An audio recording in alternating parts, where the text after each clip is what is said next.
Ang pinaka nakakatakot na multo na haharapin ninyo ay ang sarili ninyong multo. Yes, they are smiling, they look happy, but deep inside, they are broken. Pero gusto kong sabihin sa inyo, hindi kayo nag-iisa sa inyong pinagdadaanan. Anong kailangan nyong gawin? Minsan ang kailangan nyo lang gawin ay humanap ng mga tao na handang makinig at tumanggap sa inyo. At kapag minsan nahihirapan na kayo at wala na kayong malapitan, ang pakiusap ko, lumapit kayo kay Jesus.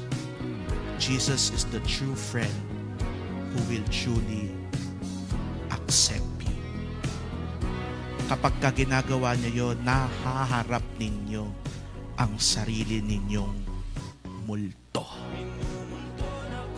At kapag naharap niyo ang sarili ninyong multo, masasabi ninyo, hindi na ako takot sa sarili kong multo. Dahil ito'y parte ng aking pagkatao. This is part of who I am.